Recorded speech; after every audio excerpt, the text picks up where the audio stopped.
So you did not call this game, but I'm sure you've studied it. Is there anything the officials could have done better during the Malice at the Palace? I'm so happy that you asked me that question. Oh my God, yes. Oh my God, yes. In fact, it's to be honest, it was handled very, very poorly, very, very poorly. And our problem is, which really upsets me, which wouldn't happen today because Monty McCutcheon being our boss and a sharp guy, we would talk about that situation when we got to our camp.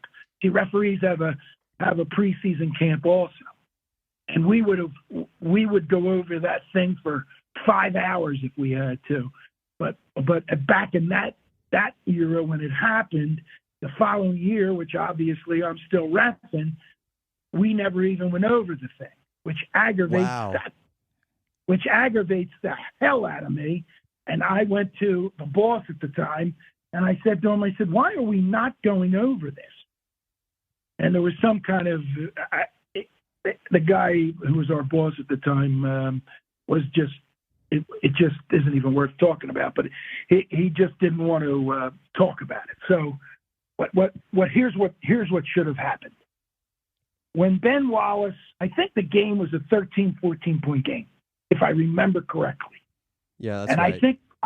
I don't know if there's 3 minutes or 4 minutes to go in the game.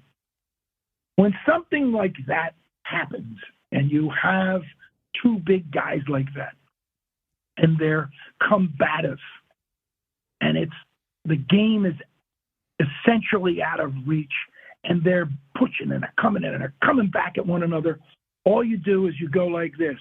You get in, you hit both of them with tees, and you throw them out. You just go to each coach and say, Coach, they are done for the night. Technical fouls offset or whatever it is. Now you go to replay. You're able to look at it, but you get rid of the players. Get rid of them. Get them off the court, not only for the game's sake, but for their own sake. Get rid of them. Get them off the court. Now, if those three referees would have done that, they wouldn't have had the cup thrown at somebody that is laying on the table. I would have never let a player lay on the table.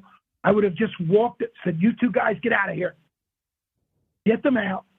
And if you did have replay and you screwed it up or there's something you could have did better, you bring the guys back onto the court. But now, get rid of them, especially at the end of the game like that. And it irks me to this day. And even if players or coaches ask me, I tell them, I said the referees did a poor job with that. There are some things that referees just have to do. They have to take charge. And sometimes you take charge, and then the next day you get a call from the boss, and the boss says, hey, I don't like the way you handled that. Okay. All right. Now they tell you how you should handle it or should have handled it.